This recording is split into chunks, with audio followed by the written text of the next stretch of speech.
Bosh. So he did that brilliantly, didn't he? Got to see that again, haven't you? His face and everything.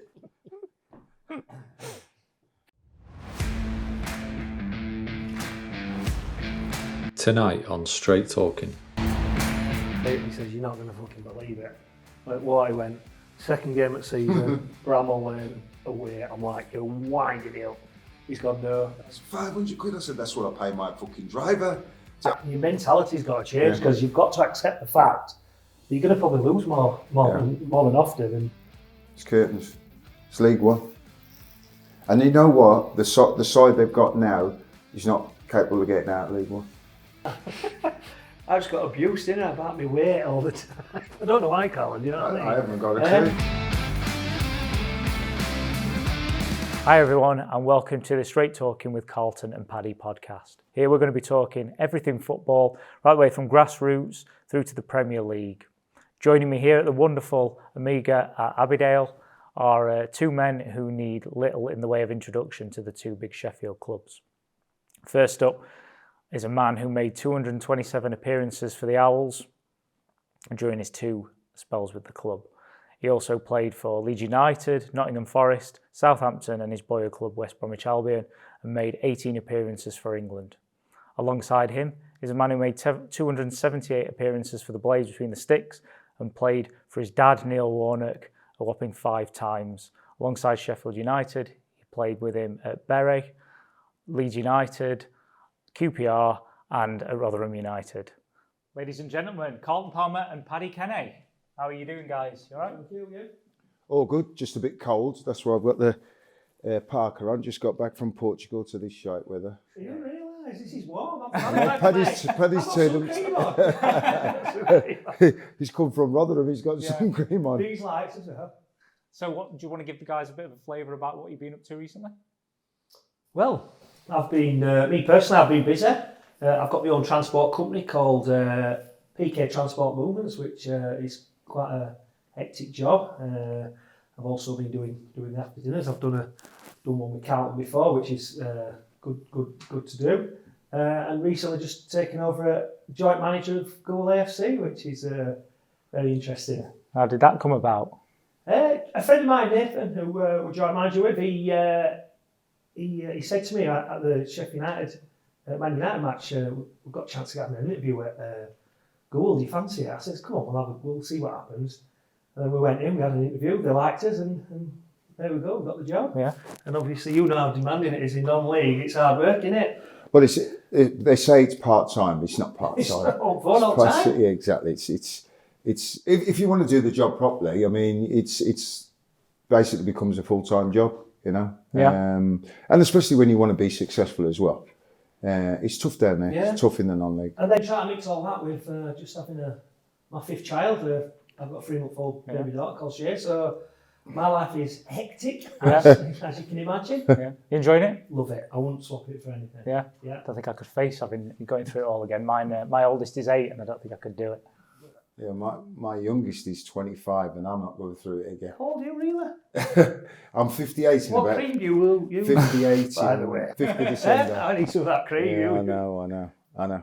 58, getting old now. Wow. Yeah. Yeah. So when you were at Grantham, you were on you named yourself on the bench, I think, for one game. Yeah, we were struggling for it. I trained with all the lads, and I'm always fit. I train every day. You know, if I really wanted to, I could play and hold my own. It wouldn't be an issue. I didn't want to play, but we were struggling for players, and so I named myself on the bench. I've been asked to sign on a goal, and by the way, I hope I don't have to play. Them shirts are small. It could be a nightmare if I end up playing there. How long till you get Paddy fit? About 2 years. Who knows? It'll be a long time. Yeah, so moving on to our local clubs, United and Wednesday. So starting with Wednesday, it's been a tough start, obviously, to the season for the Owls.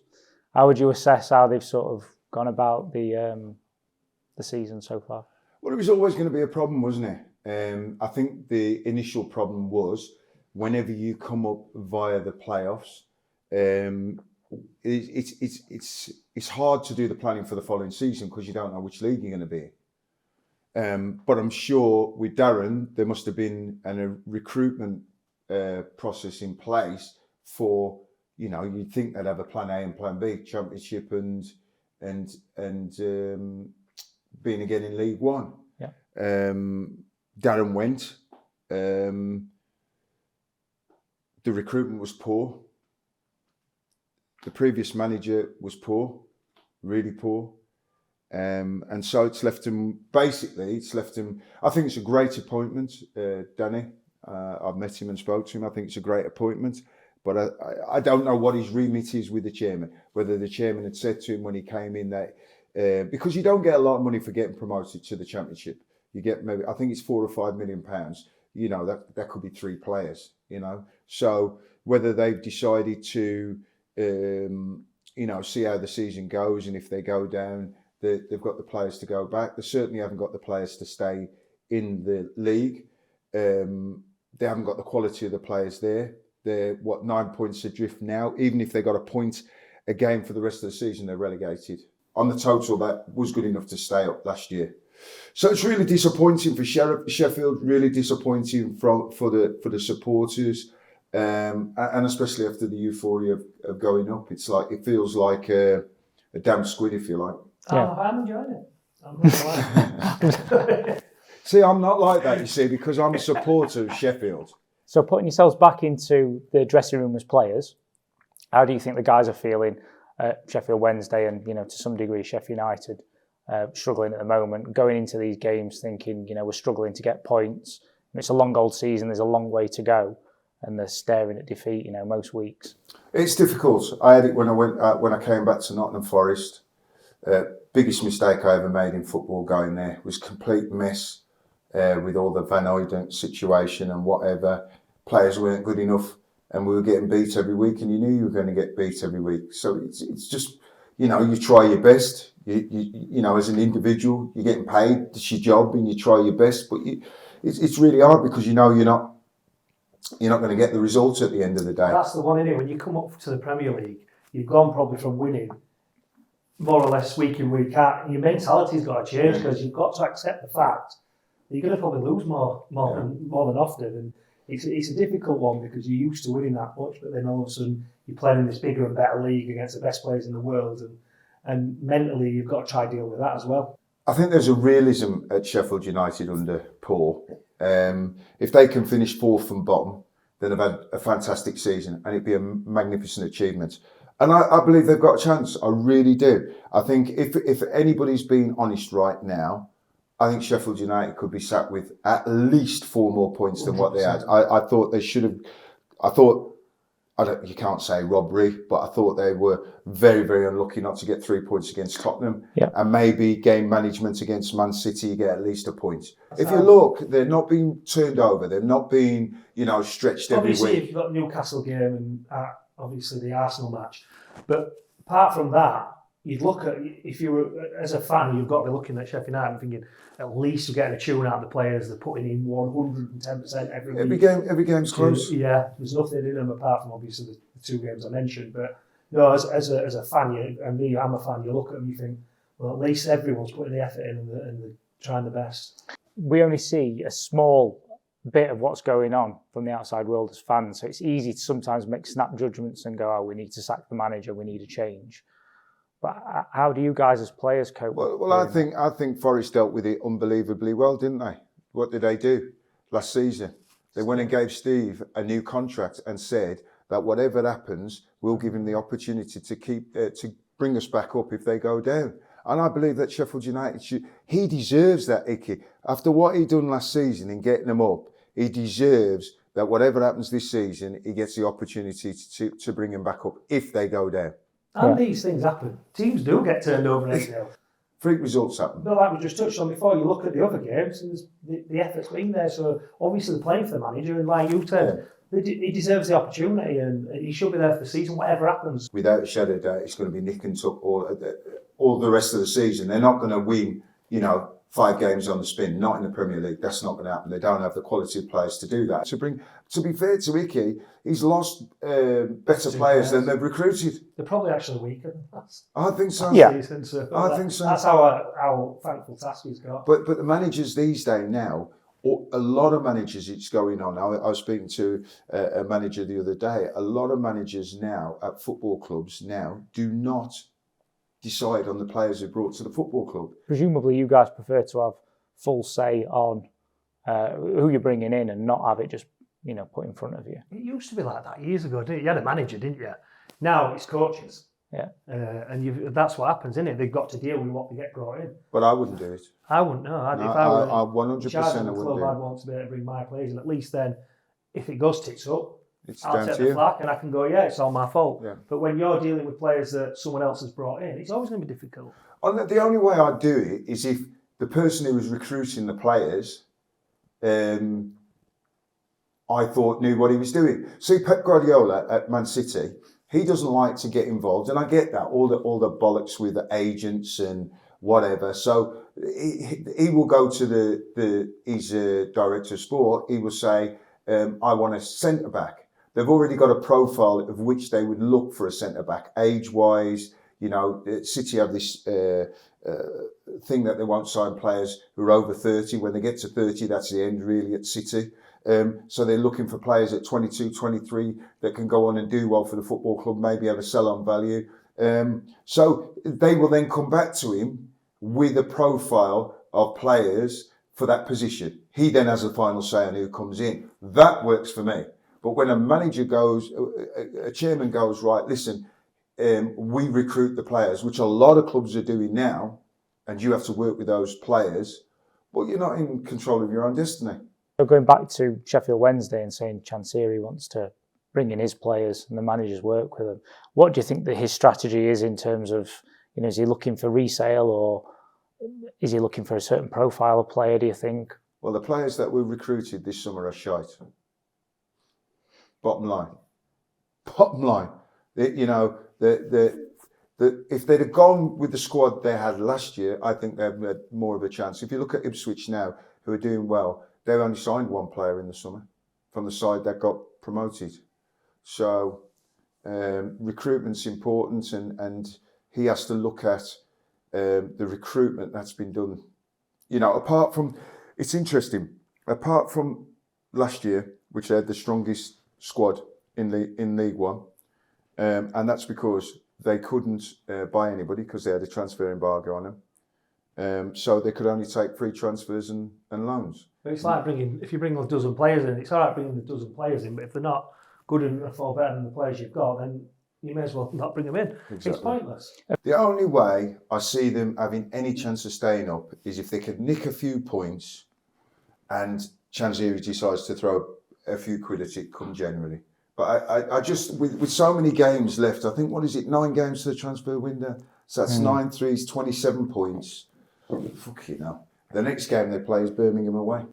It's curtains. It's League One.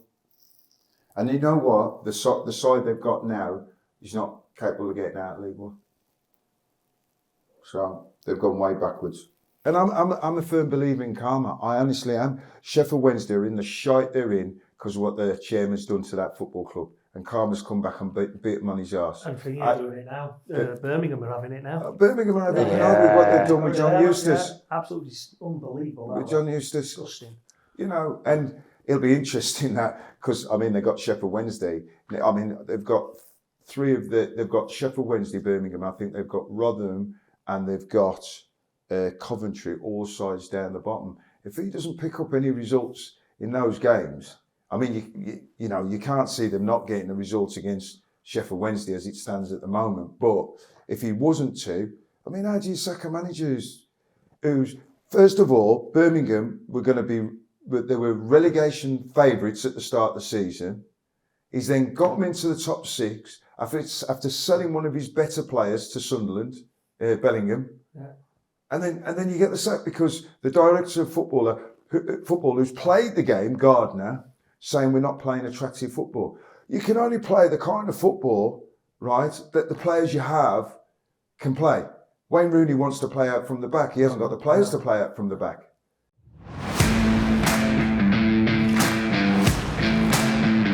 guys must have had some funny interactions with fans over the years. I've had plenty, don't you worry about that. I just got abused, didn't I, about my weight all the time. I don't know why, Carlton, do you know what I mean? I haven't got a clue.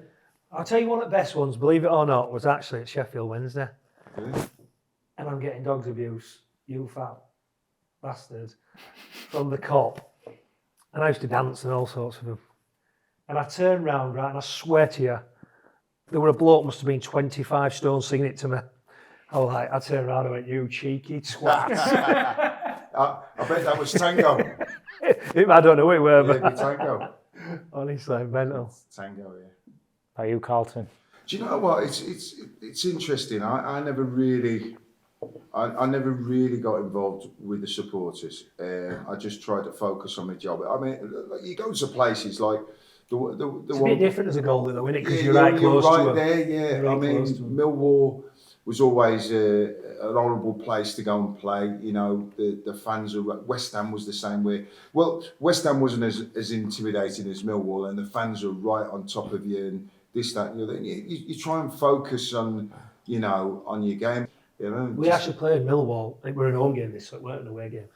It were at QPR, and they were throwing darts.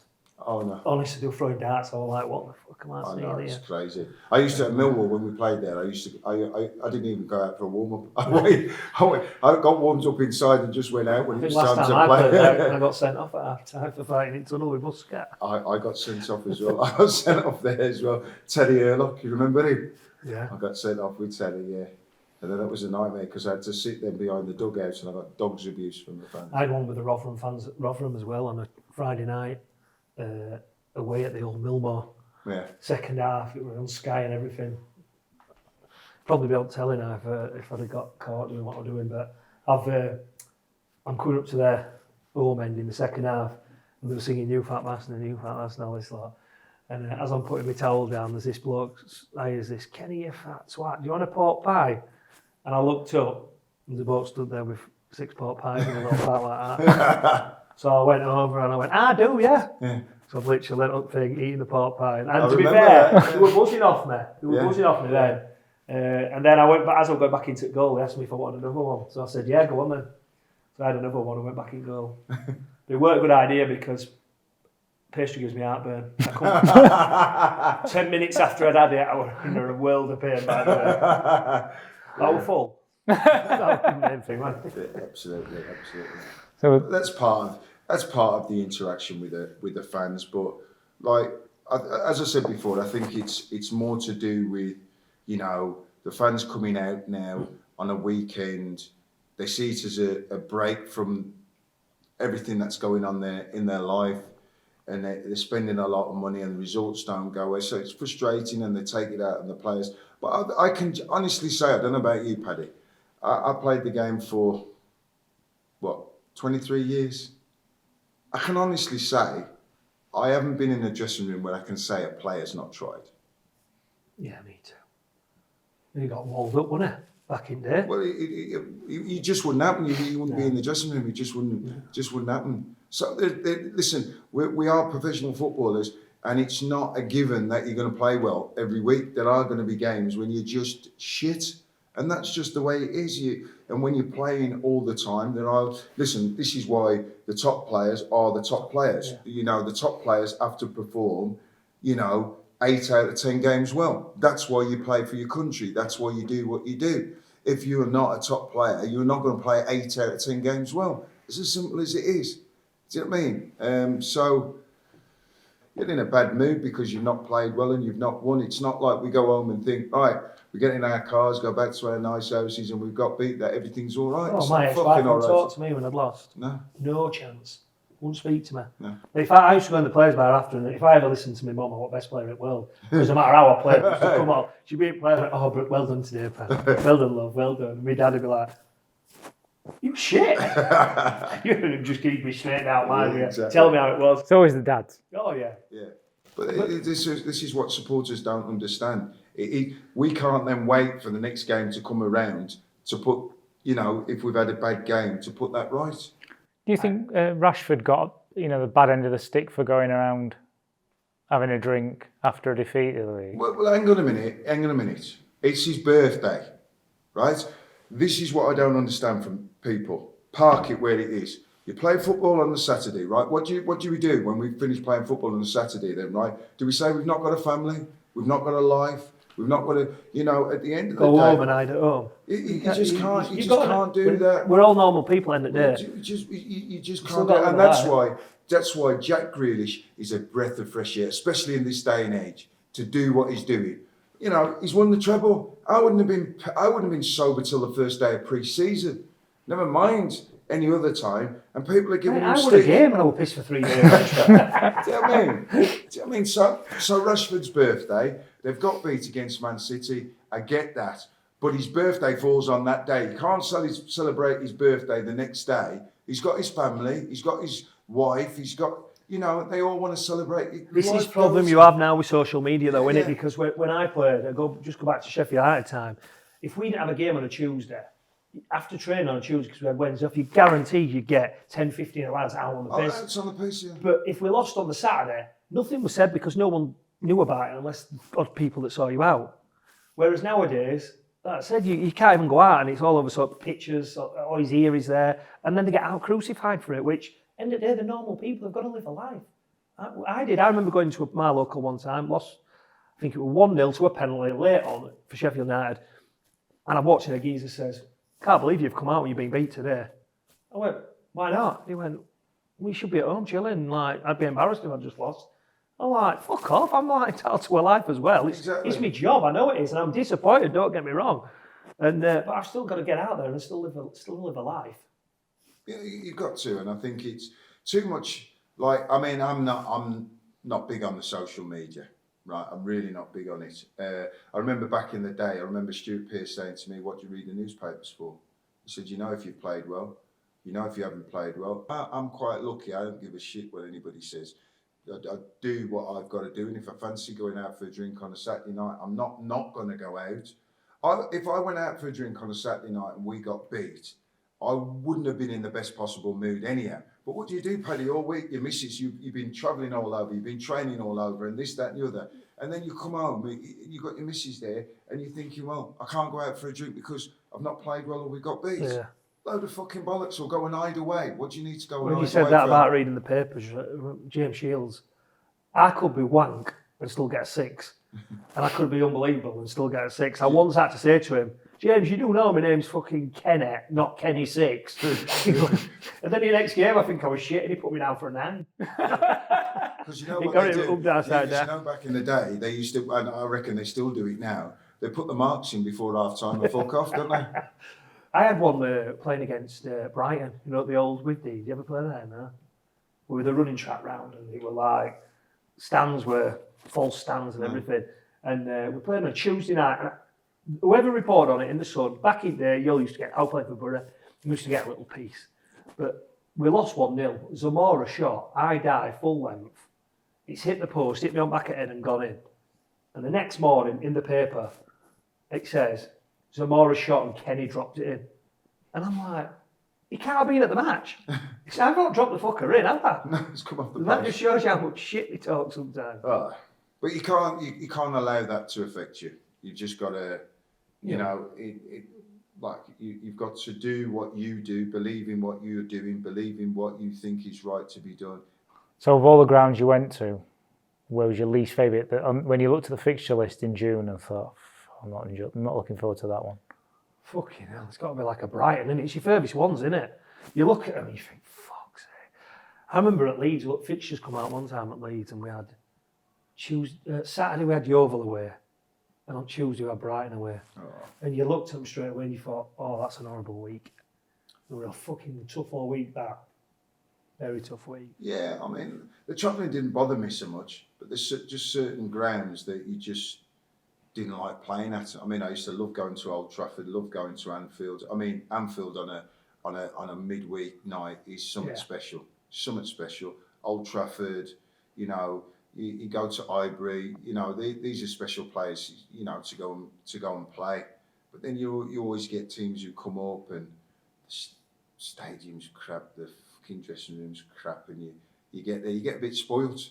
Do you know what I mean? Do you remember when West Ham come to Rotherham, they refused to get changed in Porter cabins. Well, listen to us. When we played, we're at Leeds United with Howard Wilkinson, and he was very smart at this. Howard was, and we drew Rotherham in the cup, and we got changed at Leeds United and came there. We got off the bus and onto the pitch. He said, "What I didn't want to do is the likes of McAllister and myself and Speed and Strachan going in those dressing rooms, because you start getting into a lull because you're used to, you know." You're surroundings, you're used to your good surroundings, do you know what I mean? And you go to places like that, that's how banana skins happen, because as a big club you go to like a Mansfield and you know, like back in the day, and it was a shithole, and the players when they're walking in, and that's when they start going down. I remember when we were playing Hartlepool in the cup, the year we went to the cup final, and Big Ron nudged me as we were walking in. He says, "You're going to have to cause some bollocks here, son." He said, "This could be a potential banana skin."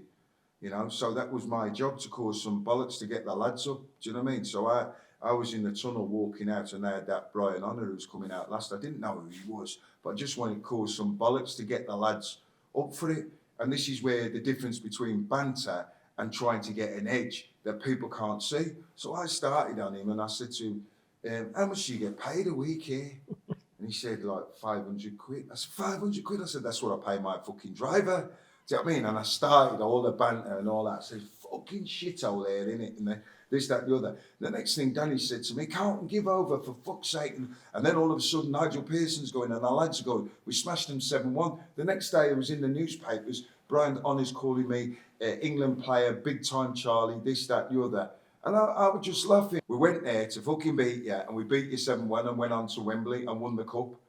You know, it's all about going to these places. And, you know, like Big Ron used to, even in games, Big Ron used to say to me sometimes, 20 minutes, 25 minutes into the game, he used to call me to the side. He said, "Come, just cause a bit of bollocks now. Stir it up, you know, to get the players going, get the fans going."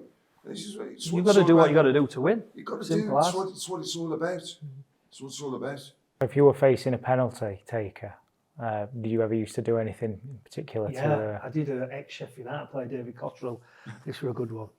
So we were playing Swansea away for QPR, and Cottrell was at Swansea, and he was sorting me a car park pass out for me missus at the time, and the kid, and my mum and dad. And on the way to the game, I used to always say to our IT bloke, "I don't want to see no penalties or anything like that until I'm on the way to the game, so I can see them and then they're logged, and we go from there." So I'm on the coach going to the game, and he's gone, "Here, Cottrell's took their 3 penalties this season, and he scored all 3 to keepers right." So I've messaged him and said, "You always go to keepers right on penalties. I've just watched him," and he put back, "Fuck off, you fat swat." Right? I think he meant send it to someone else, I don't know. But anyway. It couldn't have been you. So our IT bot says, "So you're going to go to your left?" I went, "No, he actually now thinks I'm going to go to my left, but I'm still going to go to my right." And he's like, "What you on about?" I went, "It's like a double bluff, isn't it?" Exactly, yeah. Anyway, 44th minute, 0-0. Penalty Swansea. Cottrell stood there at ball. I went, "Cots, surely you're not going to go to my right."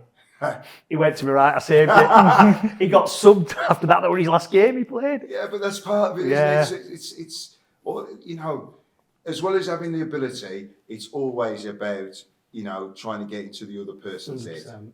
That's what it's about. That's what it's about. I did one against Portsmouth, Liam Lawrence away. This was for QPR and all. See, I got stitched up right. I watched the video and my foot was about that far off the line. And but before he took the penalty, the liner was shouting, Kenny, trying to tell me to stay on the line. I was ignoring him. And then he's like, and then when I turned to him eventually, I could tell he got face on. And I've saved the penalty to my left. He's made him retake it. And he's made him retake it. When I watched the video back, I got stitched up big time. He's probably done it to get me back. Yeah, because he just blinked. Anyway, Liam Lawrence is still at second time, and I went, "You're going down middle, aren't you?" He went, "Yeah." And he did hit it down middle, but he hit it that hard. Yeah, I couldn't react, but like that, he went, "Yeah, I am." And he did. That was another instance, so yeah. So what about with like winds up with celebrations and stuff? Do you think like Paqueta with his silly little dance and? Listen, when you score, you can do whatever you want to do, and when like I hear people saying that you shouldn't celebrate a win or you shouldn't celebrate when you score. You should celebrate anything you want to celebrate. A win's a win. You scored a goal, you save a penalty, you do whatever. It's just part of life. Enjoy it. That's what it's there for. I used to celebrate goals for Sheffield United, or any team I played for, like I'd scored them. Yeah, exactly. I once did a Klinsman at Bramall Lane down by Cop. Groundsmen weren't happy, they were an hole there for weeks. He had to fill it all back up. But no, I used to celebrate like I'd scored it. Running about. Got to, haven't you? You've got to enjoy them moments. Because you don't know when that could be your last one, who knows? Yeah, exactly. And it's a tough career. What about against former clubs? I had a tough one coming back to Sheffield United, QPR. Obviously, there were certain things that had gone off and said that why I'd left, which obviously since I've retired and done my book and managed to get my side of the story across. But I'll never forget Warnock ringing me up. The fixtures come out at 9 a.m, don't they? Yeah. And the clubs find out at 8 a.m. And he rung me up at 8:05 and he says, "You're not going to fucking believe it." I went, "What?" He went, "Second game at season, Bramall Lane away." I'm like, "You're winding me up." He's gone, "No." And we've gone back. And it was a tough one for me because I'd had 8 amazing years there. Yeah. And obviously they hated me at this point now because they thought I'd just done a runner after being banned for 9 months. And to go back there, it were horrible, but we won 3-0. I didn't celebrate. That was probably the only time I ever celebrated, you know. I never celebrated none of the goals because obviously I still had that respect, and I thought hopefully one day I can get my side of the story across.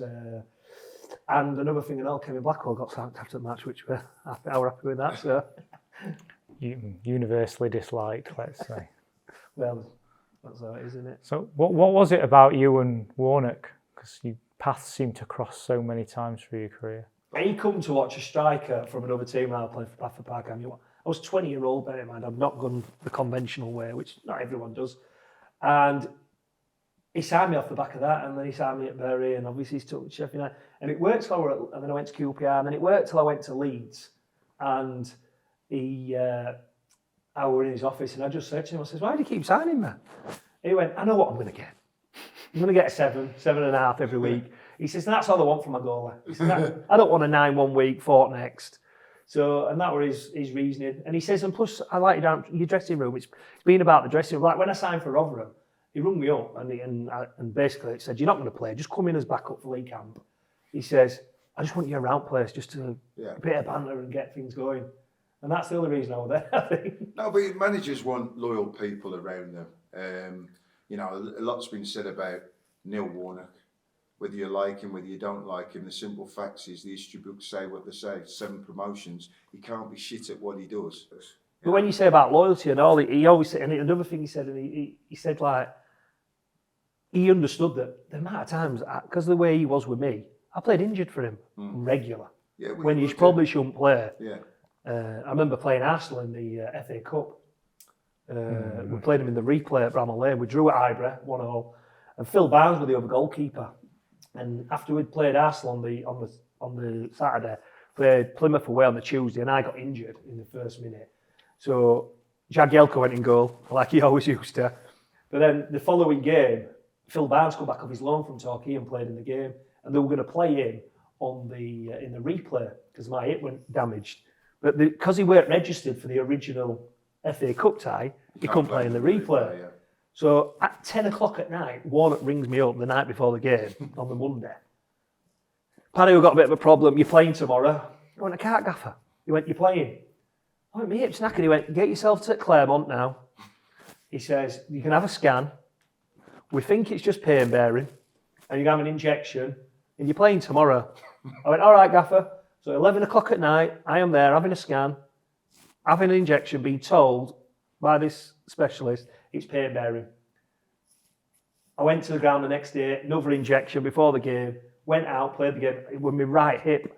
We drew 0-0 after extra time, went to penalties. They were Premier League at the time, and they had some big tip players. And I went left for every one of their penalties, and they hit everyone to my right. But after the first 2, you know, we talk about mind games. After the first 2, I've gone to my left and I thought, I'm going to have to take a gamble here and just go right. If it hurts, it hurts. It's tough shit. But then I thought, surely they're going to go left at some point. So my head's like mashed up now, and I'm like, what the fuck? Anyway, we lost 5-4 on penalties. And I went wrong way every time. No, but you do that. It's the same with Ron Atkinson. You know, look at how many times I went and played for Ron. You know, and it's loyalty. Ron knows what he's going to get from me, and I know what I'm going to get with him. You know, obviously, you know, Neil winds people up, but the facts are the facts. He's good at what he does. You know, if I was a chairman of a football club now, I'd still look at Neil Warnock. Do you know his man management and all? And I'll never forget we're at QPR. And we'd started the season. I think we'd won the first 3 without conceding, and then we played Derby away. We were 2-0 down. And we come back and scored 2 in injury time. We drew 2-2. And it was international break, so no game for 2 weeks. And the itinerary was, because you normally know, don't you? Off Sunday, Monday, back in Tuesday, Wednesday, off Thursday, Friday, Saturday, Sunday. Normal week, Monday onwards. We come back in, he's buzzing, he's off his tits, he's buzzing. What's itinerary? And Carl Sarantler, fitness coach, he said what itinerary was, and he went, fuck that, I'll see you a week on Monday. Lads were like, what? And Carl Sarantler were going, man, you can't have a week off. And he went, no, I'll see you a week on Monday. What starts at season? Actually, I think we'd won first 4 and then drew. So you picked up 13 points out of 15 to start season with. I've gone to Dubai for 6 days. Yeah, it's fucking unbelievable. But we come back on the Monday, and we're in at 1 o'clock, and we're out on training pitch, and like he used to sometimes, come out with his whistle, stop session, spoil it all, and then go, right, lads, just let you know, before anyone leaves, you all have dinner, and I want a meeting. We sits in this meeting, he's gone, right, we've got 6 games, something like that now, before next international break. Get me 9 points, and I'll give you another week off. We won Saturday, Tuesday. and that's how clever he was. No, it's brilliant. We wouldn't leave that here, by the way. Yeah. So, there you go. Yeah.